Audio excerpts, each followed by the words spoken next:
Good Friday evening, everybody. How the heck you doing on this little chilly Friday night in Detroit, Michigan? I'm Manny Vitale, host of My Fight Our War, and it is Friday, which means we are doing a makeup episode Yes. of My Fight Our War with our amazing family member, Stephanie Rose. We had some technical difficulties last time, but no big deal. It happens, especially when I'm involved. So let's bring in the one and first things making an appearance. Been a while since OG's become so famous now. She had to have her own camera, and then OG had now. I mean, besides OG wanting a camera, Thing wants a camera. Susie has people now. Let's get OG in here. There you go. Hi guys. Yeah, OG's got people. Susie's got people. I just sit here and whatever. I just go through the motions. But like I said, we got Stephanie Rose tonight, man, and looking forward to it. Stephanie is a big part of our family. I got to meet her after my first speaking engagement over at FAN. It was awesome. Had a great time, and we chit-chat for a little bit. Boom, she became a family member and has been just so positive with her support, with the family, with comments, with everything. Not only with us, but with my brother, Skylar Ray, on Music and Mayhem. So we got to thank Stephanie. So instead, let's get Stephanie on here. Bring her on. Stephanie Rose. Hi. How are you, honey? I'm great. How are you guys? Great, and I'm so glad that this worked out, man. Because I know that you were upset last time. Yeah, a little bit. Technical difficulties, though. Hey, Okay. welcome to social. You know what? I can't. When I just said that, welcome to social media. That reminds me when I did my first live. I did it on Hard Knocks with Dan and Donna, and it was my first live. It was only my second show I ever did in my life. Did you say it was in a car? It was where no, my first podcast was audio only, just like on the radio, no video, and it was with Brad McLeod on Sober's Cool. And then after that, he introduced me to Dan and Donna, and they do like this, and it's all live. And I was just like, oh, nice. So here I am. They're like, how many of these have you done? I'm like, none. So, he's kind of prepping me, getting ready, telling me what to do with the circle light for this. And I had no idea what he was talking about. We start the show. Not even 10 minutes into the show, all of a sudden the battery pack died. There go the lights. And he told me always have an extra pack. I had an extra battery pack, switched it out. And as I'm switching it, Dan's like, oh, yeah, no pressure, man. He live TV. And I'm like, thanks. So, you know what? Welcome to social media. It happens, man. But the important thing is we got you now. For sure. I'm excited to be here. So, again, thank you, man, for, all your support. Like I said, man, we met over at FAN during that first event, man. And that was my first speaking engagement. I was nervous as hell. But you did good job, though. Thank you for being so kind. But I really related to a lot of what you had to say that night. I tell you, it was so neat afterwards because I remember I did not expect what happened at the end there. I was expecting just to walk off and to just leave. I forgot about the whole people want to talk to you afterwards. I remember turning around and just like, whoa, and all these people standing there. It was very humbling. And I remember seeing you. And it was just like every time you get closer, someone would cut you off. And it was just like, But you're here no now. biggie. You're here now, man. That's right. That's important. So, how are you? I'm great, actually. Things are looking up lately, and it's been a long time coming. So it has, and I know we were chit-chatting in the green room a bit about some things, and you've gone through a hell of a lot, man. And it's just such a testament of how strong we are in recovery, and that's you. I mean, with your story as well, man. So thank you for coming on and sharing. It's for people to come on and share such personal stories. People that don't do it don't realize, this is big and definitely appreciate it. So, this is your show. So let's, we'll get this started. So why don't you just start off, man? Like, where you're from and then how you got involved with drugs and how old you were, and just let you go with this. Okay. All right, so I'll start with this. I have a little over 5 months clean. I have never had more than 6 months. Not since I actually dove pretty deep into my addiction. Some working on it. And I am almost 8 months pregnant with my first son. So I'm really excited about that. Congratulations. Thank you. So originally I'm from Madison Heights, Michigan. I kind of moved around a lot. And then ended up in Detroit, which definitely spiraled me out of control. I thought I was something that I wasn't, and got introduced to some pretty bad people who introduced me to a pretty bad road. And, it took me a long time to take some responsibility for my part in that, but we'll get to that later. So my addiction started originally when I was 13. My mom's an addict. She was in a relationship with an alcoholic addict. His son was an addict and living with us. So when I was 13 years old, I walked into my bedroom and his son, my mom's boyfriend's son, I had one of those big, huge box TVs. And so he had white powder sitting on the top of it, and I didn't know what it was. And he took a card full of it, said, "Here, snort this throughout the night." And it did. Wow. I didn't tell my mom about that until years later, and she was pretty peeved when she found out. But I was always allowed to, drink at the house and things like that. But that was a whole nother level that I just didn't expect, I guess. I really didn't know anything about drugs. I didn't know about my mom's addiction at the time. I knew about her boyfriends, but he was very obvious about it. And then I spent from 13 to 17 in a residential facility. I got out for like 3 months when I was 15. Spiraled again out of control because I had got my first taste of cocaine. So they sent me back until I was 17. It was just for my 18th birthday was when I got out. And I thought it was bad then, but my excuse is like, I'm not buying it. It was given to me. Or, things like that. I don't prostitute for it yet. All of the things that I said I would never do were only yets, and I didn't realize it. So from 18 to 20, I was clean. I didn't really have a choice. I was living with my grandparents at the time, and God rest both their souls. My grandparents were devout Christians, amazing parents. They raised me for a lot of my life. I miss them very much. So I didn't bring that around them. It wasn't something I could bring myself to do.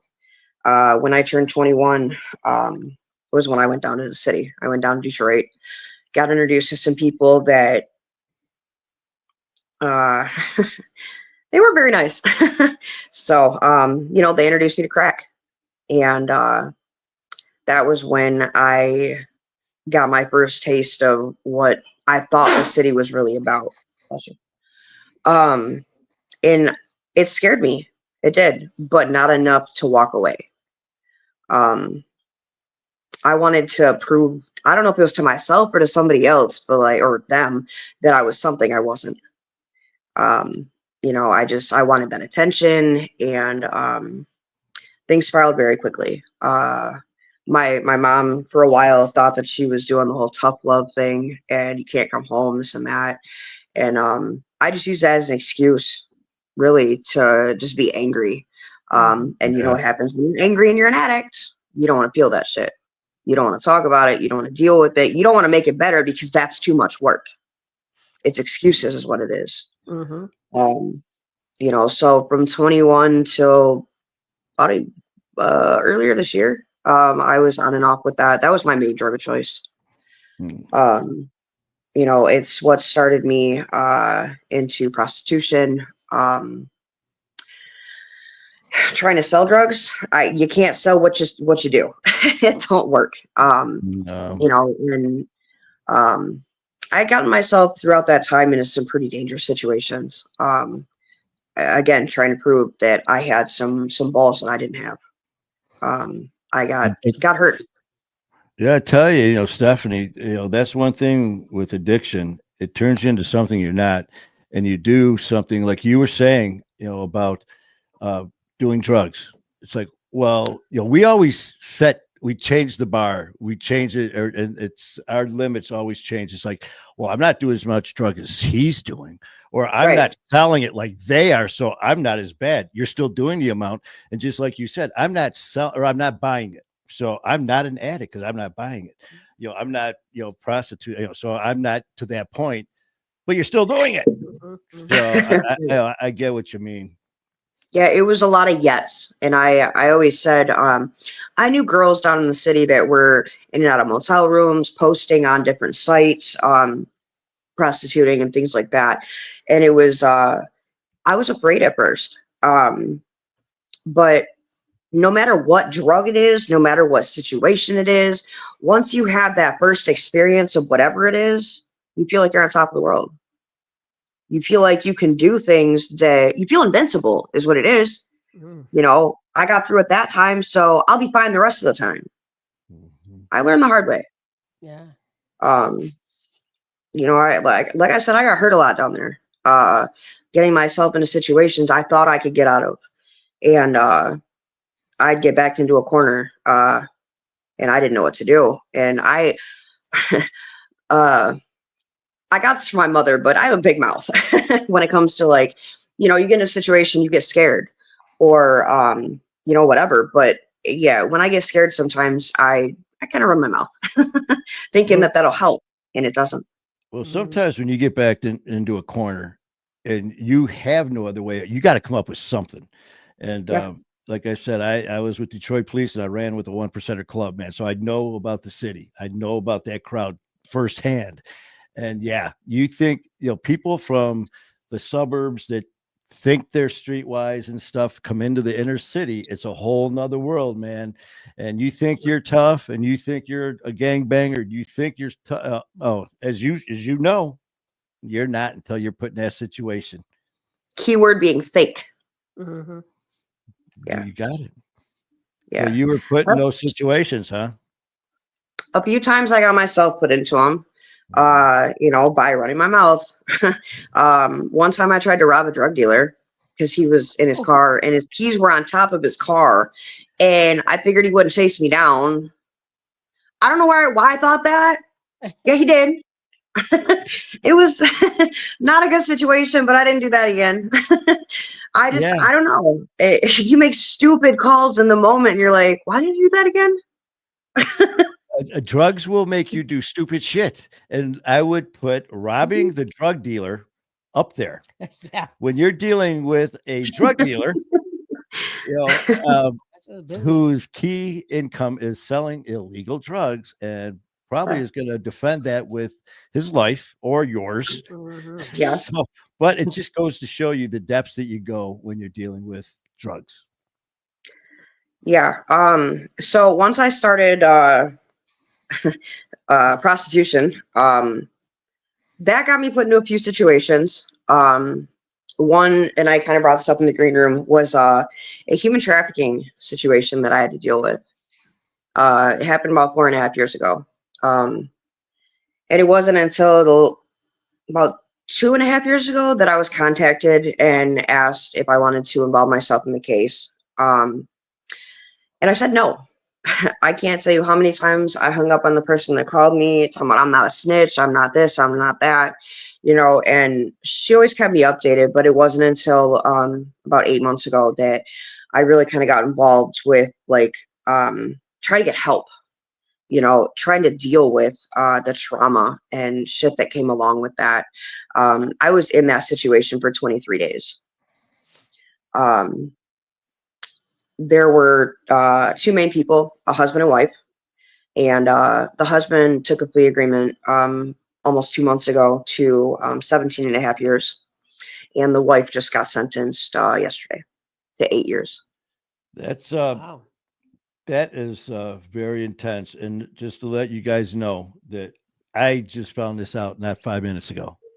We were in the green room and talking, just like I do with all the guests, getting a little pre-show prep. And Stephanie said, I got to tell you something. And she told us that. And I said, that's, you don't have to discuss anything you don't want to. And this was so important to Stephanie that she, as you can see, wants to bring this up. So Stephanie, I applaud you for being so brave to not only come on and tell your story about what we're talking about, but literally have this case that you've been dealing with in this, terrible situation just unfold yesterday, and you just found out about this. So God bless you, Yes. man. And thank you. Yeah, the reason, so I never ended up testifying or anything like that. I did, however, write a victim's impact statement specifically for the woman because her minimum was probation. Her max was 20 years. But my thing is that my goal is to become a recovery coach. But besides that, I want to be an advocate for women who have gone through things like that. And by me, I didn't go to court. The prosecutor read my statement for me.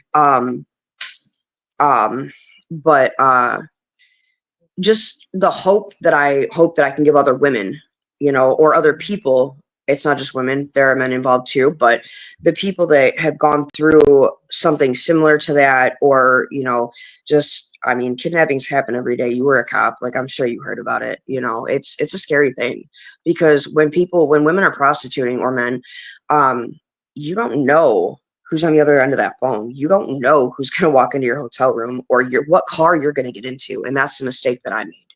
I got into somebody's vehicle. And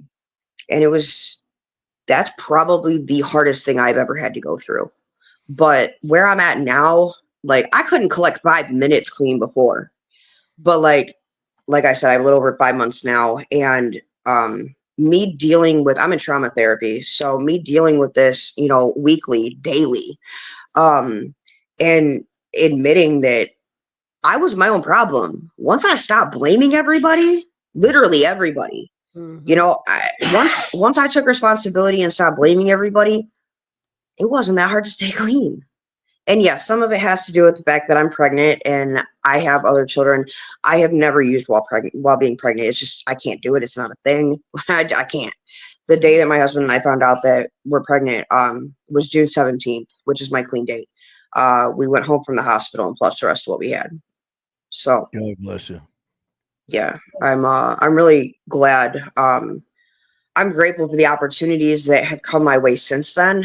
I was, my husband and I were living in Detroit at the time. And then after that, for another 2 months, we were still down there, after we found out and got clean. But, when we lost the apartment, he went to his mom's, I went to mine. And, since then I have been given the opportunity to, which about a month ago, to get an apartment. So it's my first apartment by myself legally, because the other places I've had, I wasn't really supposed to be at, but, had I been given this opportunity, 2 years ago or a year ago, I would have threw it down the drain instantly. I don't have anybody sitting here watching my back or telling me you can't use, or I don't drug test. I don't have to. Like, I'm on probation, sure, but I proved myself. Actually, I'm getting off 3 months early, so I'm excited about that. Great. Yeah, I just found out the other day. So a lot of good things have been coming my way since I finally decided that it was time for something to change. Being sick and paid is exhausting. The thing I always say, man, is, there's so many times, rock bottom. You always hear, well, when you hit rock bottom, you'll be fine. But the thing is, what they don't know is you hit rock bottom so many times. They got trap doors. Oh, they do. And the thing is, for me, it got to the point where I just, you got to own it. And, oh yeah. And you can sit there and, I lied just like everybody, sat there and never again.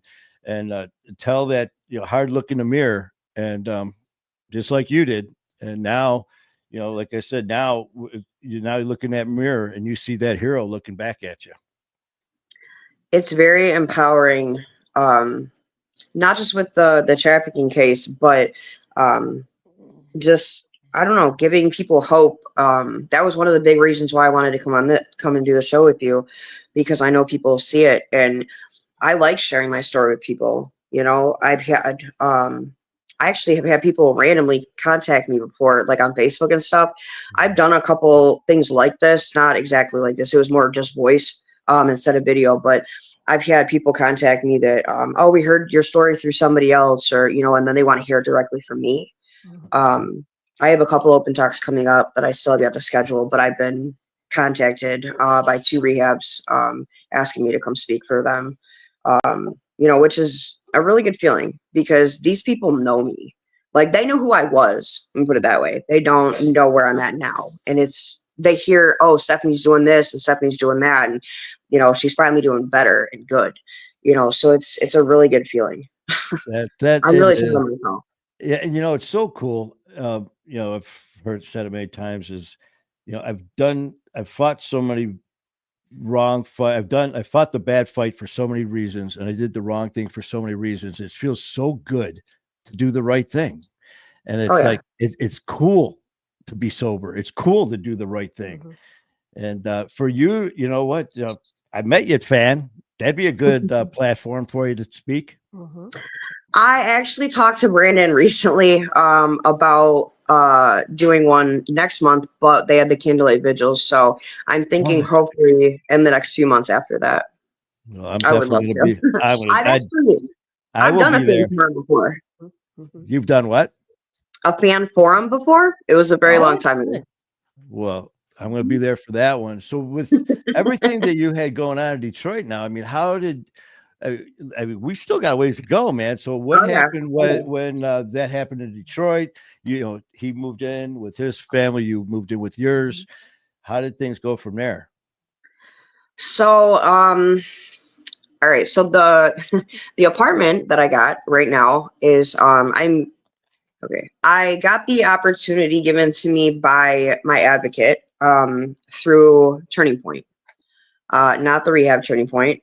Turning Point Shelter in Mount Clemens is a very large nonprofit organization that helps women or people, excuse me, who have been through similar situations, whether it be sexual assault, domestic violence, human trafficking, and much, much more.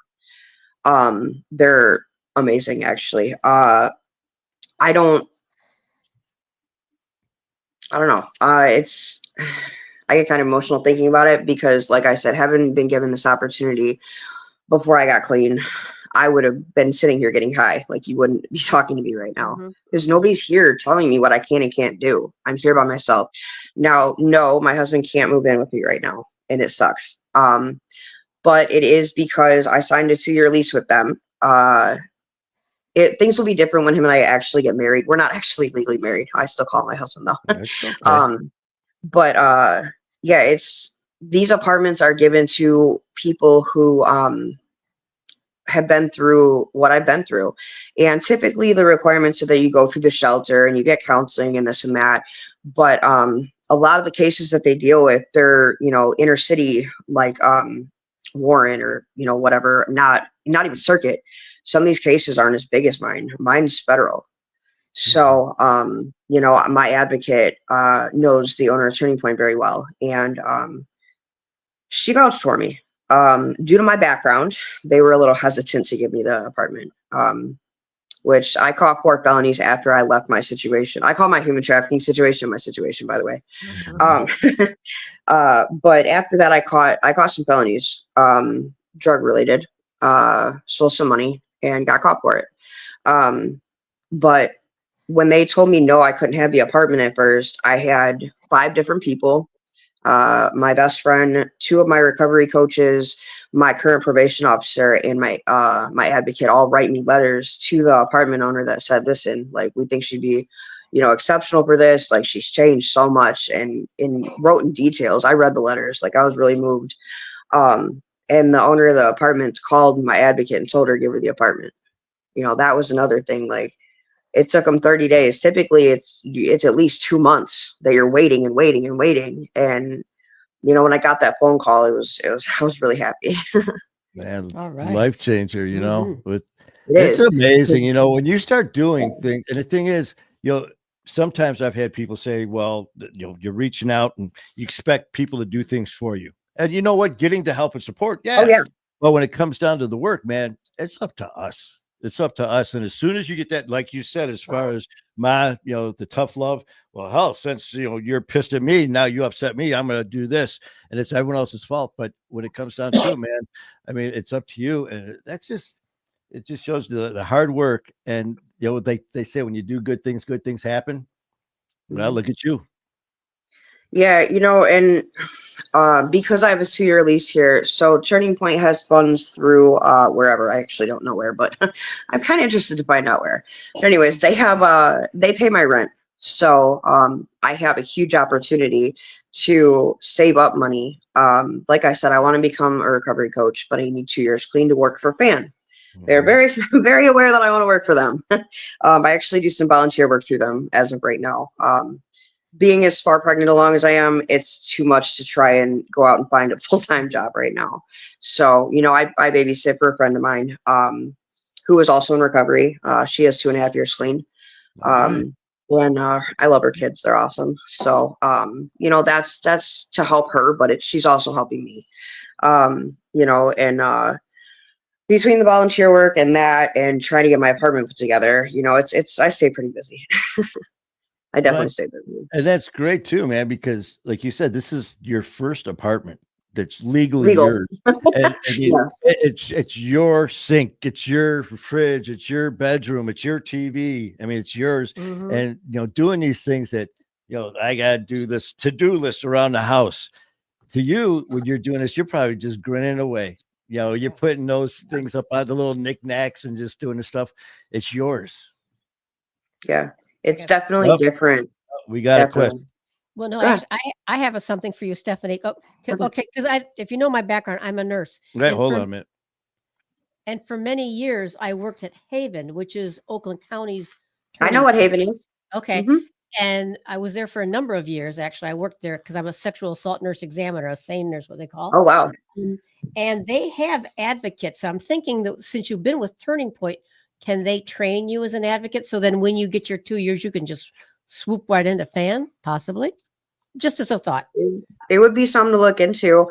I so I have an advocate through Turning Point who I Okay. just met today. She's very nice. And then I have my other advocate who is an FBI agent that was involved with the case that ended yesterday.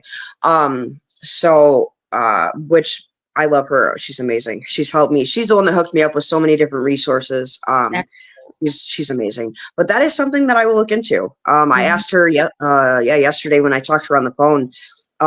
There are a lot of different programs that I know Circuit Court uses, as well as the FBI, that they train advocates. They train survivors to be advocates. Mhm. So, background's a big thing, which I'll go there in a second. But it's something that I would love to do. I have a lot of experience in a lot of different areas. And like growing up, I was in and out of therapy my whole life. Mhm. The one thing that I hated that would get you fired quick as hell is do not tell me I understand when you have no clue what I'm even talking There about. you go. There you go. Absolutely. I'm sorry, were you prostituting for crack? Because I was. Like, and that's why I'm in trauma therapy now, mainly to deal with the trafficking situation, but a lot of stuff that happened to me when I grew up, when I was a kid, that I had no control over. Mhm. I never dealt with any of that. I bottled it up and bottled it up and bottled it up. And it got me locked up for a long time. Like I said, I was locked up from 13 to 17. I had an anger problem, and a lot of it wasn't even just anger, it was fear. I didn't know how to express it. And me telling any adult how I felt, I didn't trust anybody. Stephanie, the worst thing I've said, this your exact words. When someone not gets in my face, but when someone I'm talking to, they come back with me like, "Oh, I know how you feel."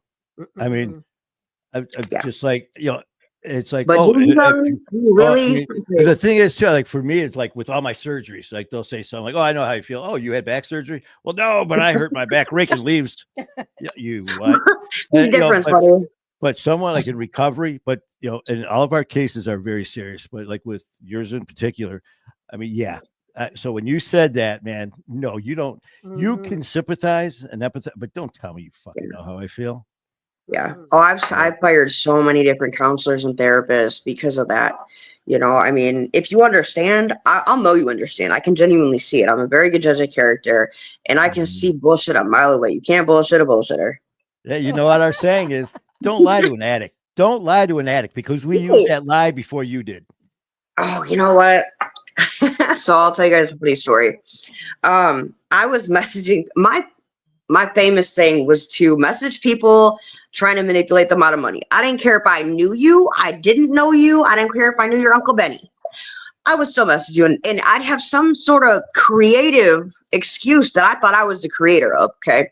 So I went to an NA meeting one night, and I was sitting at the table sharing about,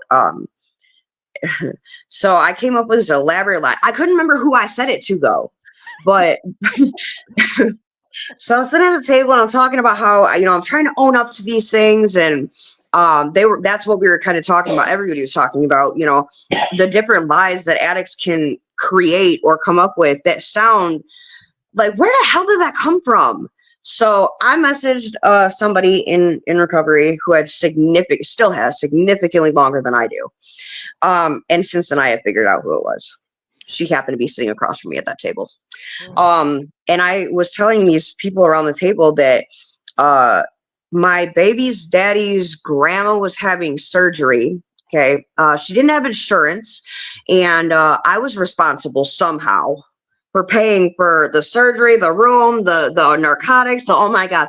It went on and on and on. And this woman across from me starts laughing. And I'm like, what are you laughing at? Like, I didn't ask her, but I'm looking at her like, oh my God, I didn't even think that I said it to her.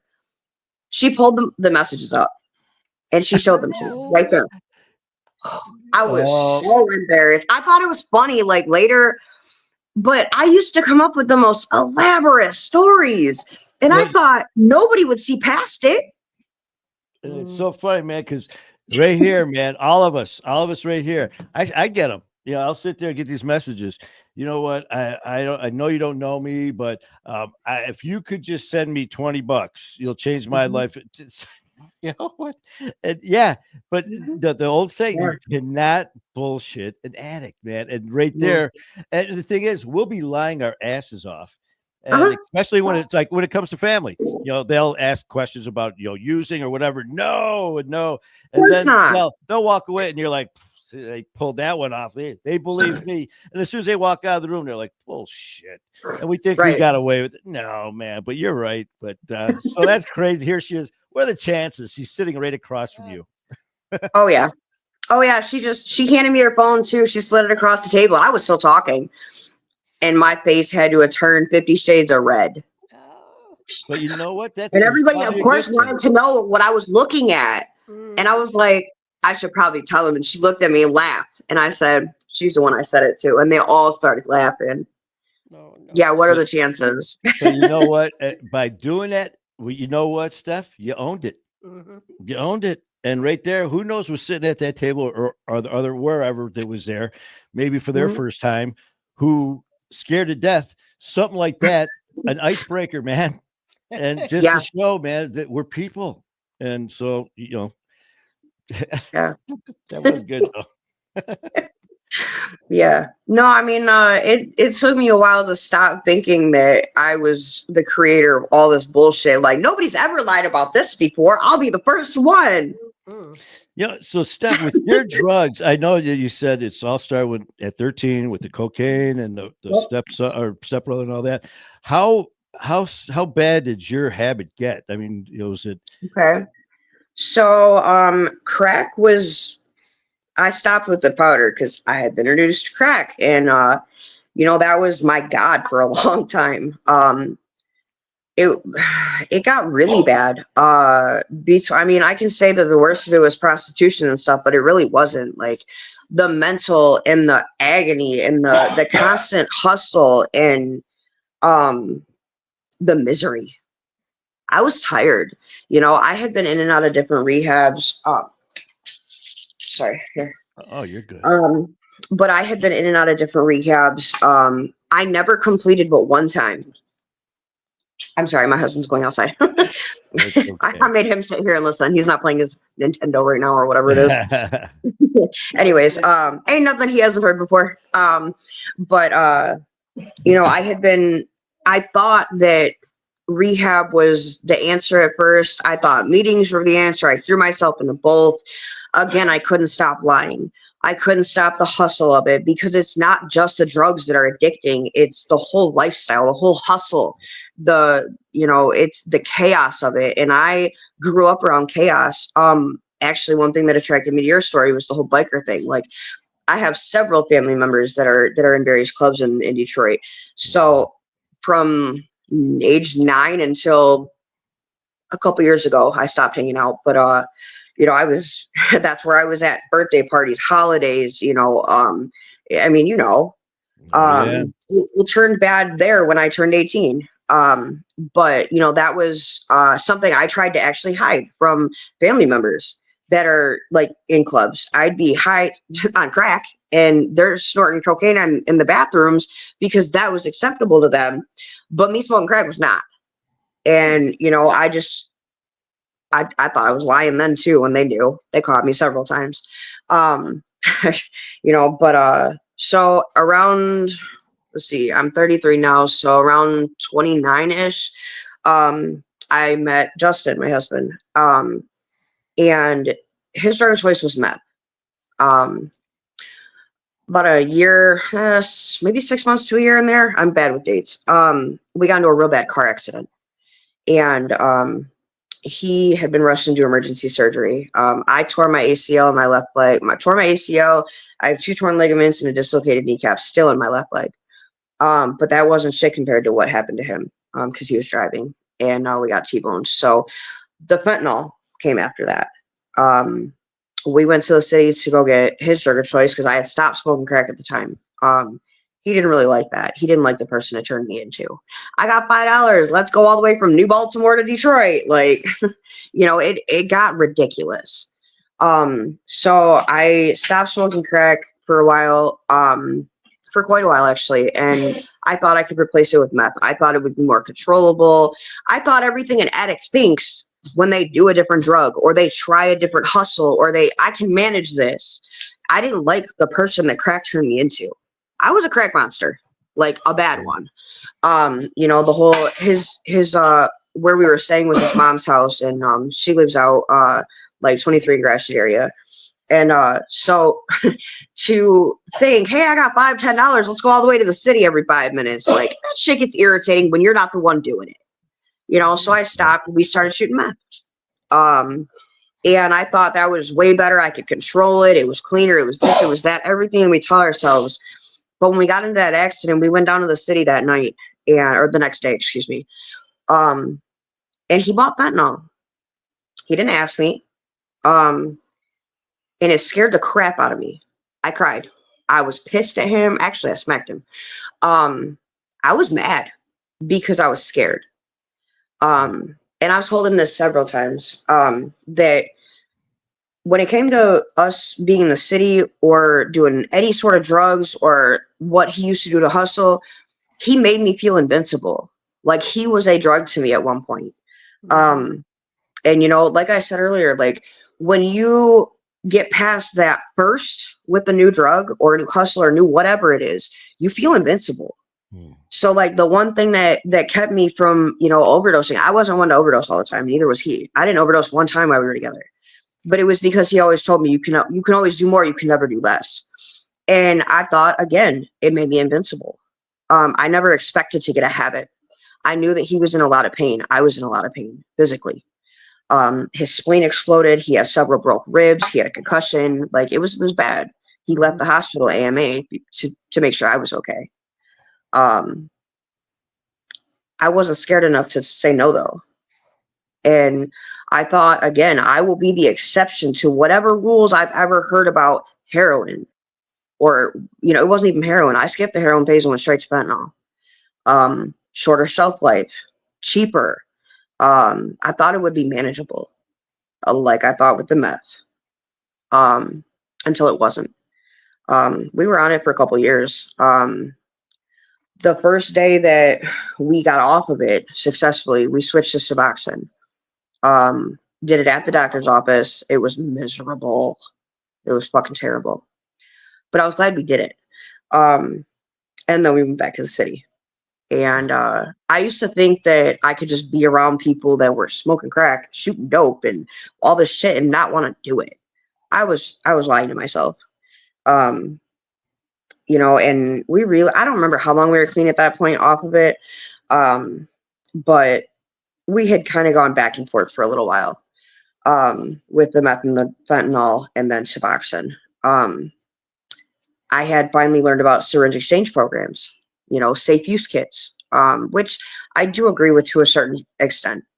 So I figured I can get all this stuff for free, like might as well do the drugs. Wrong. Like it didn't scare me enough though to stop. Even the first time I overdosed, I always said it was another yet. I always said I'll never overdose. Like he always told me I could always do more, I could never do less. And it wasn't until he got locked up though that I overdosed for the first time. To be completely honest with you, I don't know if it was on purpose or not.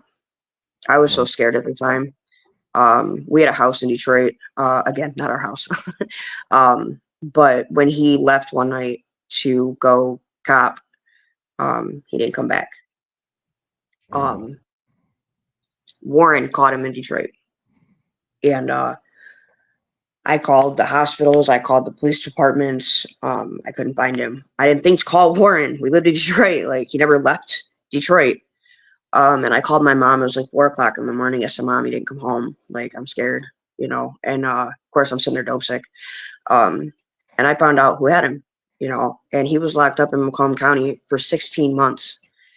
He had dead time because he had dead time because of parole.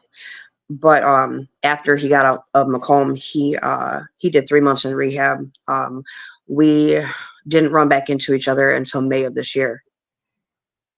So, I talked to him for a while when he was in jail, but that's a whole nother road to hold somebody down that's going to be locked up that long. And I thought he was going back to prison, and I didn't know what to do. So I was still using at the time. And then, of course, I went back to crack.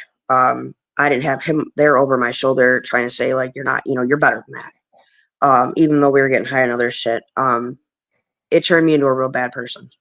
I did things that I don't even like thinking about. I hurt people. I mentioned a little bit ago, I caught 4 felonies. I stole money from a family member of mine. And I did that time. That was the first time I ever went to a county jail. I did that after standing up in court and taking responsibility. And I felt like the biggest idiot in the room.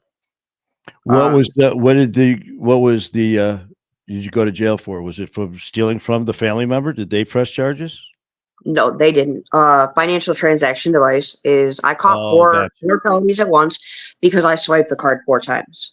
It was a credit card. So I transferred the money online. Anyways, a credit card company called this person, and this person was my everything up until she passed away. She didn't want to press charges, but when we went to court, they were like, oh, if you don't press charges, then she has a chance of doing 4 years in prison. 4 years was my max. I had never been in trouble before. I wouldn't have gone to prison. But the person that, I'll just say, it was my grandma.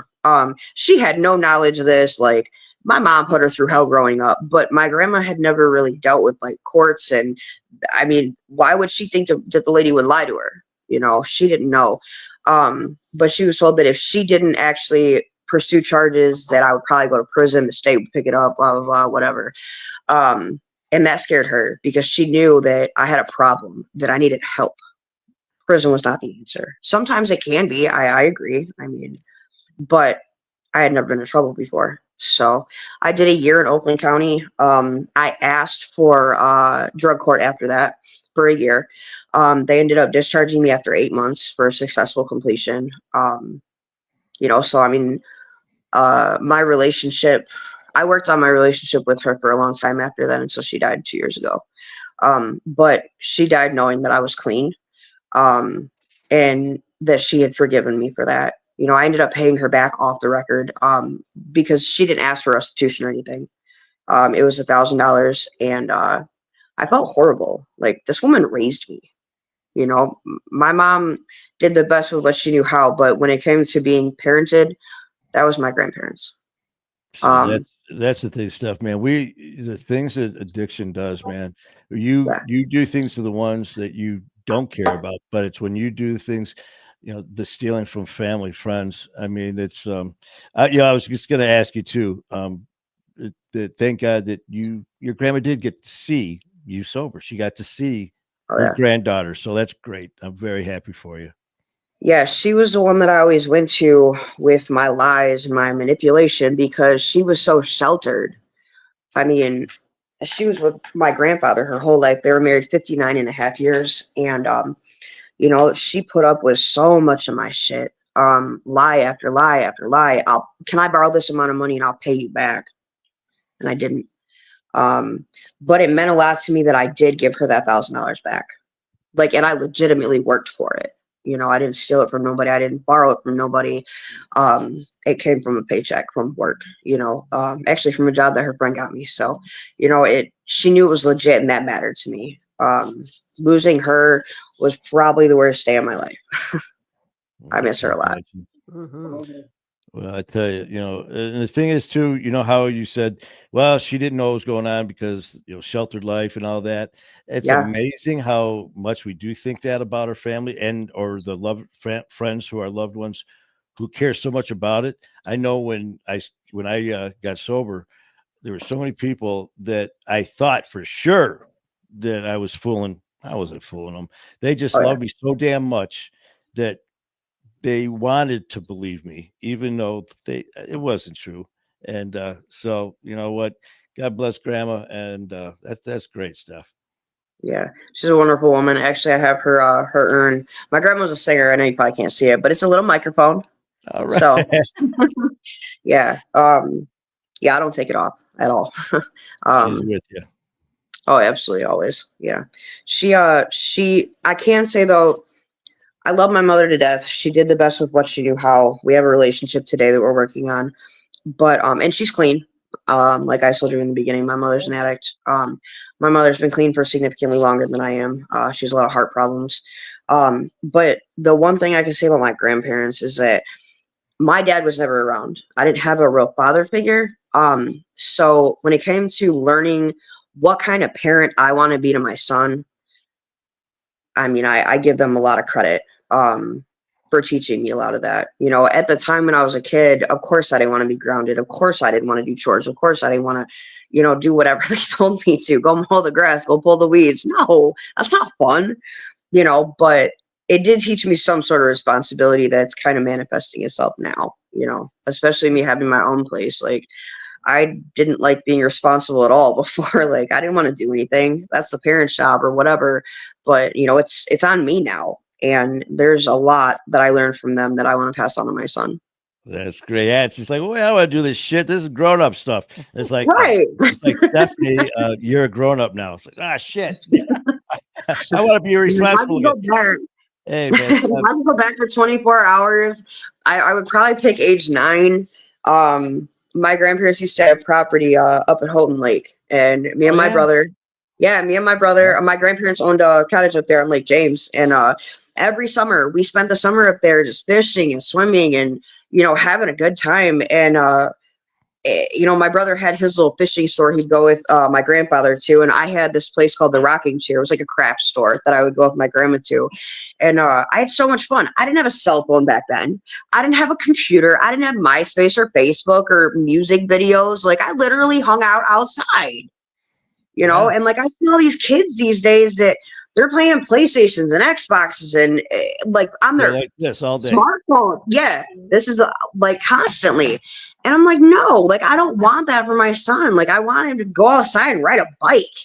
I mean, throw dirt on it. It'll be okay. Like, I tell you, I was talking to a friend of mine at work today, and we were talking about that. It's like, remember when we were kids, man? We'd be up in the morning and we would be out playing until we had come home for lunch. And then you'd be out playing, and then you come home for dinner. And then you'd be out playing until the streetlights came on.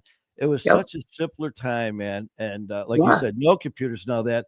And it just, what a beautiful time, man. And now, as far as this grown up shit, I just turned 59 and I'm still trying to figure out what I want to be when I grow up. So, I mean, it's just, when you find out, let me know. Listen, I like your job. I like where you work. I got friends that work here. There you go. Mhm. But, it's such a, and no one, people, when they talk about addiction and addicts and all that, I always tell them, say, listen, man, don't forget that we're people. We were people before the Right. addiction, and we're people now in recovery. It's just Yeah. we made poor choices and decisions, but we're still the same person. Because you'll hear people say that wasn't you. Well, you know what? Yeah, it was. It's me that made the wrong decision. Yeah. And yeah, man. But it's Those just are decisions that I unfortunately made. You know, granted, I was intoxicated 99% of the time or trying to be intoxicated. I still made those decisions. I still hurt the people that I hurt. You know, there's still lessons that I pick up from different conversations where I'll share something with somebody and, you know, I'll kind of like have this moment where I'm like, huh, I didn't think about that before. You know, just I don't know.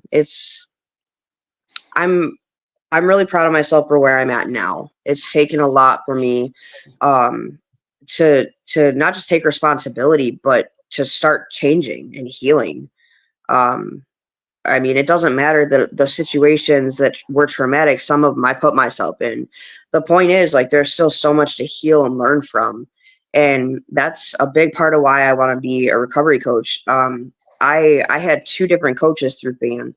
One currently still works there, and the other has a different job. But I still see her, and they're both amazing. Like it's what I got from them and the level of devotion that they have for trying to help people and really wanting to. They're not there for a paycheck, you know, and that's the thing about me is I want to be able to reach out to people and show somebody that having real hope is still possible no matter what.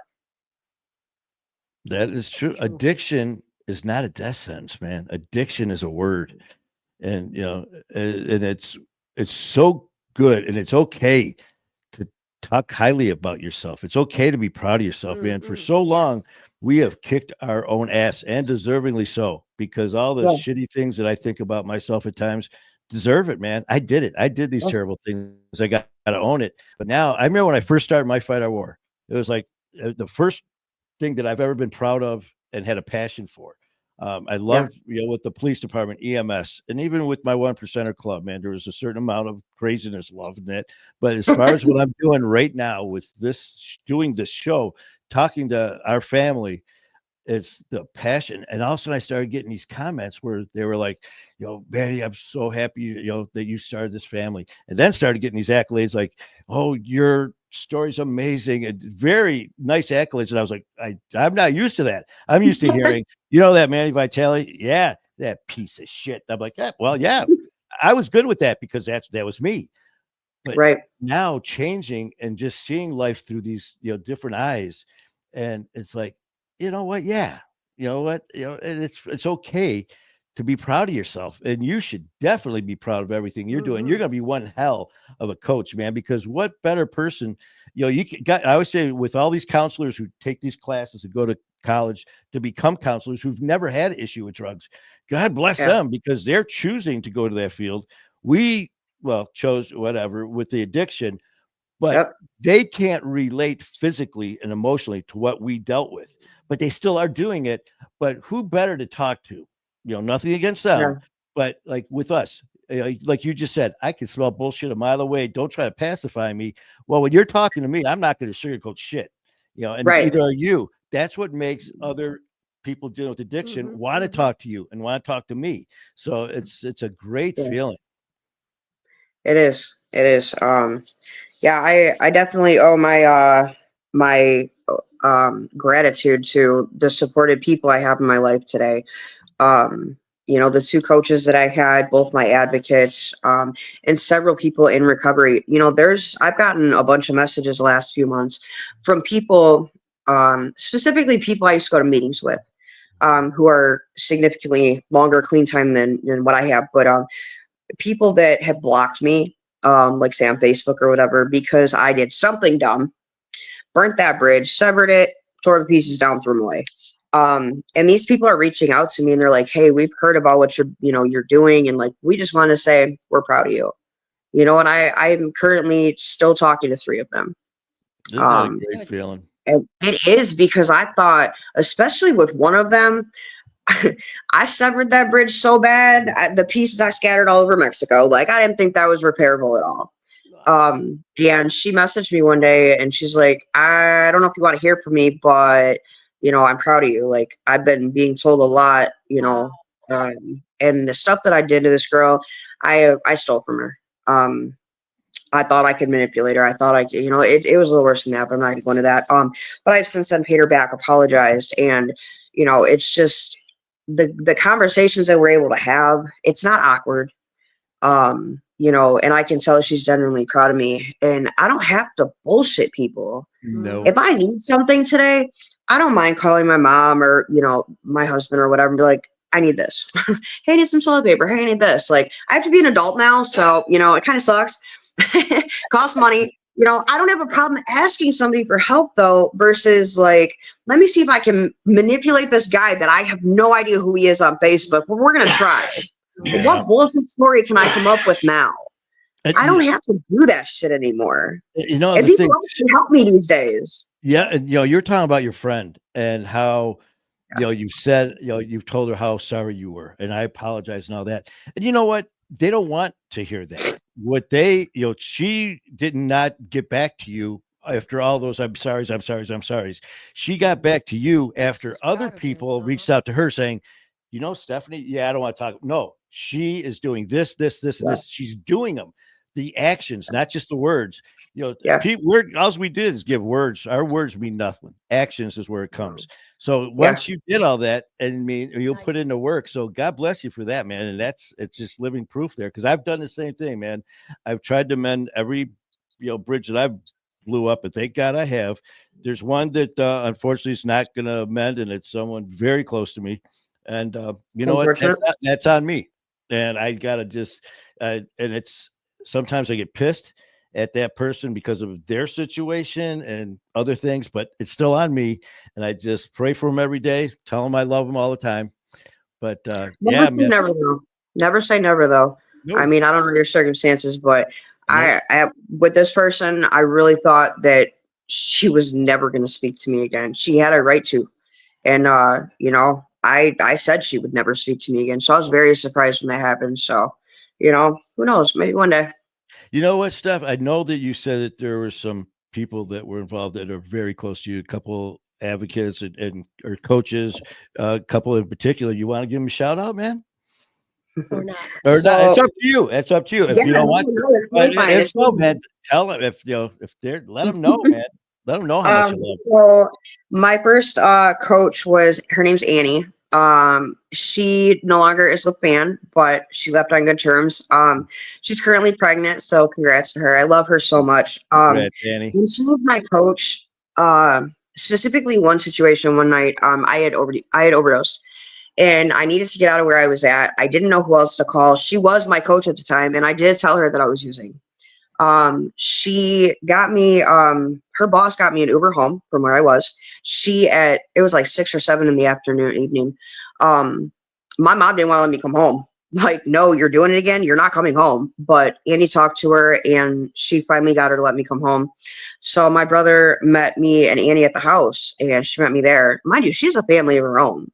So to expect somebody to literally drop their kids and their husband and their evening to come help me, like, that meant more to me than I could ever tell her. And she sat with me and my brother in the living room until I fell asleep around 10 o'clock, but it was much more than that. Like, earlier this year, I started having seizures, this was back in February, due to drugs. I've never had a seizure a day in my life. But she was at the hospital with me. I didn't have clothes because they cut my clothes off. She brought me her own clothes. She's a wonderful person. She was at my baby shower.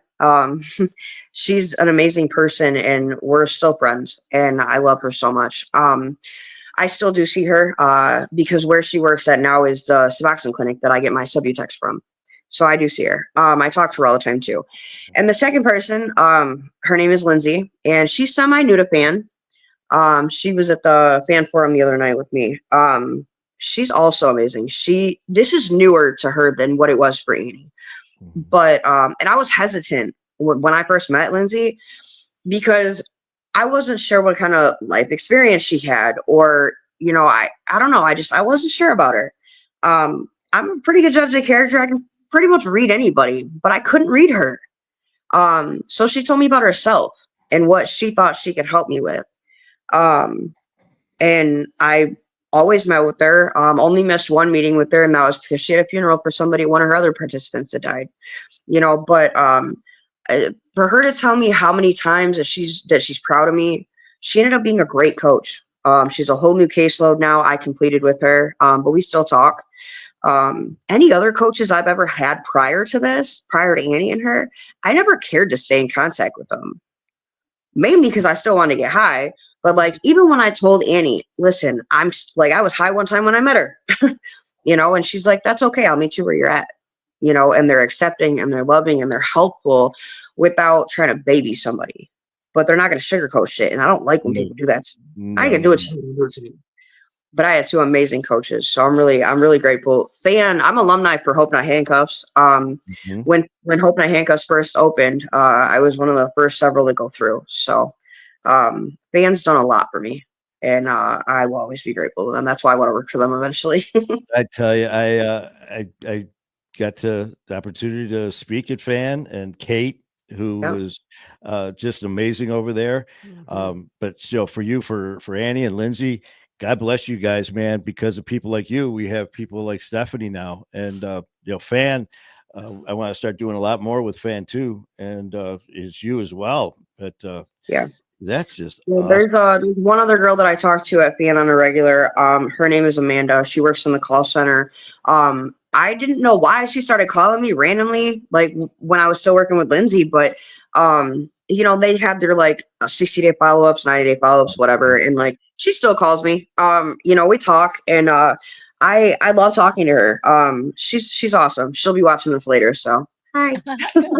But no, she's great. There's so many awesome people that work for them.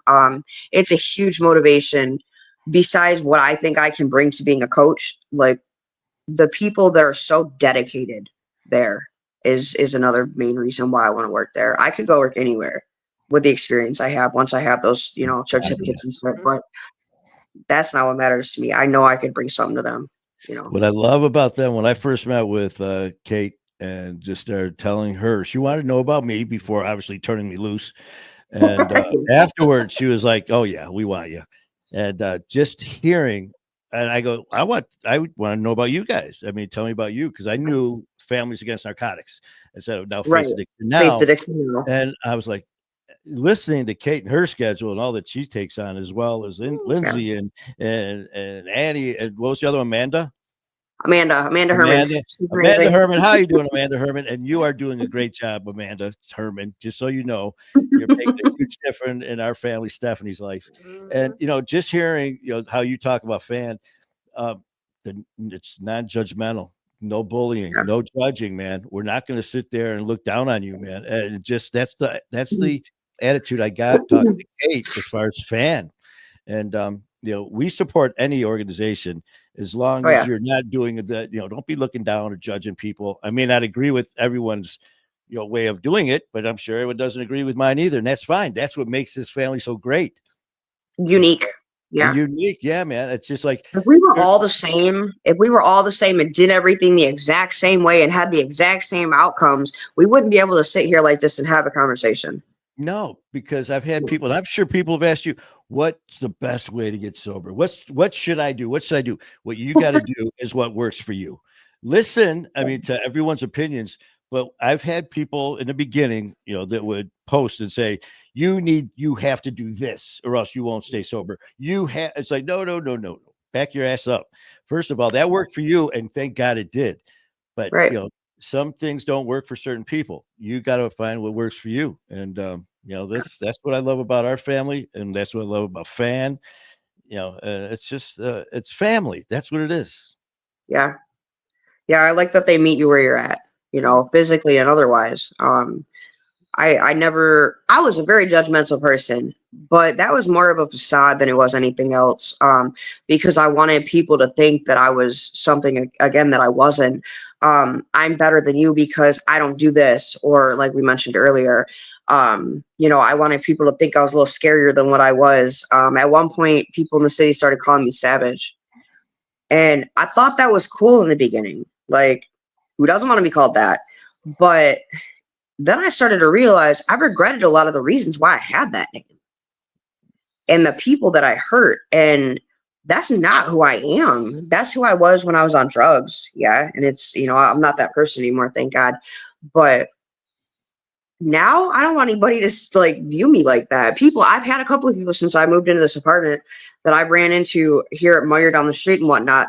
Like, aren't you savage? Nope.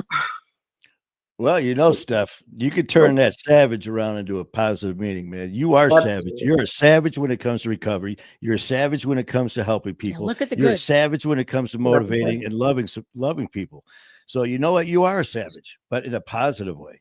I haven't thought about it that way. Thank you. Man. No, seriously, man. Because the way that you're attacking this, the way that you are just putting everything into this, sounds like a savage to me.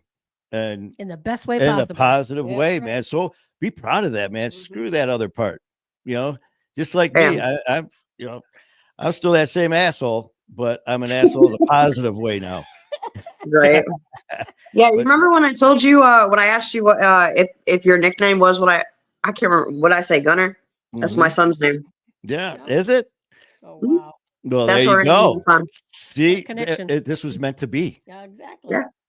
Yeah, I started thinking about names because my grandfather's name was James, and everybody called him Joe Pete his whole life. I don't really know why, but James is such a mainstream name that I wanted something a little more unique. And Justin and I were looking. I think we were online. They don't have. You don't look at baby books no more. But I think we were online looking at something, and I was like, well, if it's a girl, I picked a superhero name for if it was a girl, but from the TV show Flash. But then I thought about for a boy, like I always promised my grandfather I would, incorporate James into it somehow, but it was too mainstream for me. So it's going to be Gunner James. Mm-hmm. There you go. What a great name. Good. Yeah, I like I must agree. Yeah, I like it. No, that's awesome, man. I tell you, Steph, your story is, all of our stories, when I have people on here, and I've had people, some that'll come on or before they come on, they're like, well, I heard so-and-so's story and mine's not nearly as intense as theirs. So I don't know if I want to come on because I don't think it's anyone would listen. I'm like, listen, you're going to say something that is going to catch someone's attention in such a way that so all of our stories, it doesn't matter how long you've been using, it doesn't matter how violent or how terrible things were. If it became an addiction to the point where it's taken over your life and you were able to, defeat that into the road to recovery, your story needs to be told, just like yours. And, you are, as far as the leaps that you and the gains that you have accomplished after all that you've gone through is a tribute to the savage that you are, and I'm serious. And I mean that in the most positive way, Steph.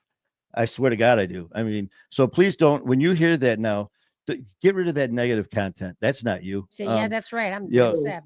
You I are. would think about that. I had never thought about that way before. I'm glad you said that. Yes, you are a freaking savage when it comes to fighting addiction. You're going to take all that anger and give it right back to the bitch that addiction is. And that's the savage in Stephanie. Yeah. I like that, man. I want to be the one to introduce you to Fan. Next time you're speaking at Fan, I want to be the one to intro. I will let Brandon know. I think that's I'm sure they'd let you. Oh, sure. Yeah, that would be awesome. I plan on doing some more work with Fan as well. So, I look forward I'll definitely be there when you do. And I want to be seeing you as a coach. And you know what?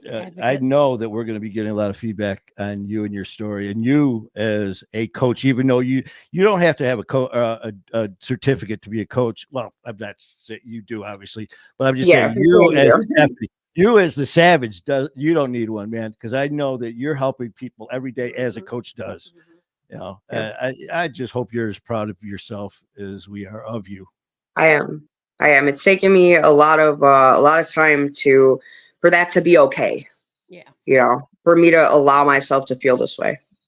Well, you have earned it. Thank you. And congratulations on your pregnancy. When are you due? Well, hold on a minute now. There we go. Okay. When's your due date? January 20th. Woo. Okay. A month? No, 2 months from now.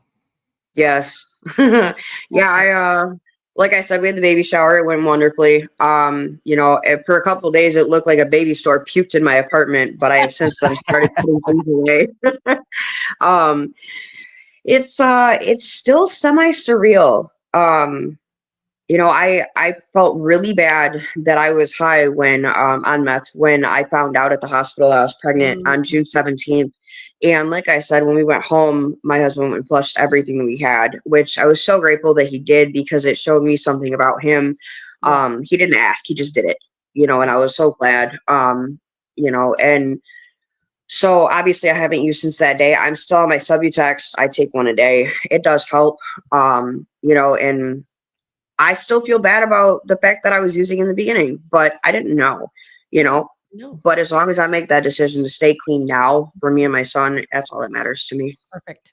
It's Perfect. all that matters. And like I said, your future You're looking is what bright. you're making of it, Mhm. man. And you are making it one hell of a beautiful future for you, your husband, and your kids. That's And we're nice. very proud of you. Yeah. Thank you. All right. Well, Steph, you got to have you give you the last word. You got any words of advice for anyone out there who may be struggling right now? Yeah. No matter how hopeless you feel, remember that it's only a feeling and it's only temporary. Don't be afraid to reach out to anyone. I mean, if you know that you need help and you want it, reach out. Mhm. To fan, to me, to somebody will help you and care about you. Um, but just remember, being hopeless or feeling hopeless is only a temporary feeling. I couldn't get 5 minutes before, and look at me now. Yeah, there you That go. is, and that's what it is. And that's what addiction does. It makes you think that you're alone and you're not. We're not. And No, the thing is, not at all. you got to put the ego aside. Mhm. Absolutely. Well, Stephanie Rose, thank you so much for coming on. Thank you so much for sharing. And thank you so much for what you're doing. Yeah. Thank you. I'm so glad to be here, guys. I can't wait to All do it right. again. Yeah, rocket Well, we will advocate. be talking to you soon. Yeah. Okay. All right. You take care. Love you, honey. All right. Good You night. too. Bye-bye. Good night. Man, Stephanie Rose, what a great story, man. Mhm. What a great story. She Been through a lot. we had her scheduled a couple weeks ago, and she had so much going on at the time. She was trying to juggle helping her friend and her kids, and still wanting to come on the show, and just wasn't able to do it. And Mhm.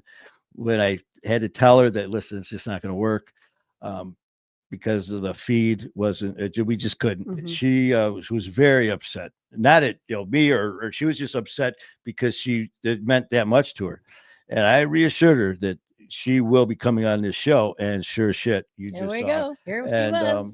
you know, I had the pleasure of meeting her when I did my first speaking engagement at FAN, and she was awesome because I remember, like I said, I went to the back after I got done, and I was just getting ready just to head out of there. And when I turned around, all these people were just standing there wanting to talk, wanting to take pictures, wanting to shake hands, and just converse about different things, a part of the story. And she kept waving and trying, getting closer. And as soon as I turned around and I turned back, I was like, someone would cut right in front of her, and she politely backed off. And but she we got in contact before she left, exchanged some numbers here so she could get a hold of us. Mhm. And we've been in contact ever since, and she's been a member of this family since that day. And she is constantly popping on here whenever we're live doing shows, and just offering so much support to our family. So Stephanie Rose, it's an honor to have you part of our family, and thank you so much for sharing. And you are going to be one amazing coach. Yes. So, that's it for tonight, OG. You got anything you want to say? No, I'm just glad that she is at Turning Point, and if she doesn't want to work there, she could always work at Haven. They're always looking for advocates, and she's got the experience, so much life experience. God bless her. And for all of you guys, OG's been taken care of. Thank you for chiming in. Boston, That was Skylar's one on. amazing story. Amanda, thank Katie, you. Tyler, Jody, Katie, cousin Tony, Brad, Teresa. Dan, all of you guys. I'm just going down the line Yeah. here. Katie, Thank you guys. We'll be going through. I know that OG does I've a been great waving at job them all. answering everybody. Jody, I'm going to be popping on here too, and Brad. Jody's on. Wait a minute. Jody's on November 25th. Jody is Woo! Boston 2%. And I just found out today that Boston 2%, myself, Chad Villiers, and Kat from Soil Patrol are doing a show. And I don't know anything more than that, except Skylar wants a shout out. what? Skylar wants a shout out. Where is he? He's down there. He's under Kayla's. He's on Kayla's Facebook page. Oh, I saw Kayla. Well, I don't know if you guys know. Okay. I've got this guy that I've been That we kind know a of little bit, carrying. yeah, You well. know, I don't know if you've heard of him. He's an up and coming. He's a new guy. His name's Skylar Ray. He's only got 500 million followers and Yeah. hits all over the world. But Skylar Ray is my brother. Skylar Ray is the co-host of Music and Mayhem. And Skylar Ray is, is fronting is Kayla. That's his alter personality. Yeah, exactly. Skylar, my brother. And then Boston's on. And Boston, I love you, man. And Mhm. I guess we're going to be doing something soon, but I probably shouldn't have said anything. I don't know if it's for sure or not, but whatever. oops. But anyway, Jody, November back to Yep. November Jody 25th. Swag's going to be on. 7 p.m. And Monday, don't November forget, 25th. every Monday we have guests lined. Who's coming up this Monday? Jody. Oh, it's this month. I don't know what date it is. I don't even know what month Jody it is. Matthews. So Swag is going to be here this coming Monday. Do not every Sunday at 7 p.m. Eastern time. Please check out My Fight Our War on YouTube at My Fight Our War. And if you could please go to YouTube at My Fight Our War and subscribe and TikTok. like, and it would really mean a lot to us. And also, if you could go to TikTok and follow us on TikTok, that would help us tremendously as well. And looking forward to it because every Monday we're doing our live shows with our guests. Mhm. We are really doing good with that. We're actually booked all the way through, I think, March now with our guests that are coming on doing our lives every Monday. Every Sunday night, as I said, we are dropping shows at 7 p.m. every Sunday because of our amazing producer and editor, Matt Cronin. And a huge shout out to them and our Danbury, Connecticut family, Ian Bick, and all of the family there. Wednesday, my brother Skylar Ray and myself hosting my Music and Mayhem. So many things. Yeah, I mean, it's just there's so much going on, and it's a lot of fun. Love this, absolutely love it. It's amazing feeling. It's amazing family, Yes.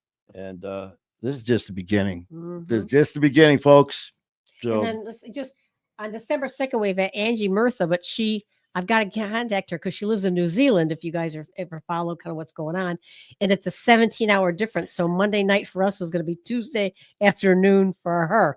So I've got to get back with her to make sure that she could actually do it because it's kind of an odd, yeah, so we'll work those out. time zone things, Work some times out there, and we've got shows lined up through Sunday all the way. I think we've got 9 shows left that we have from our last trip to visit. New York. We are actually 3 weeks from today leaving to go to New York again, and we're going to do a minimum of 10 shows in 3 days, possibly 15. So we'll be able to have those for our producer, Matt Cronin, to take care of, and we'll continue to drop those and keep this ball rolling. Mhm. So love you guys. Thank you so much for your support. And again, if you could please subscribe to My Fight Our War on YouTube, it really helps us. And again, at TikTok, if you could follow us there, much appreciated. And to my brother Skylar, aka Kayla, Boston, and Tyler, and everyone else that was part of the show tonight. Thank you so much, man. I love you guys, and keep fighting a good fight.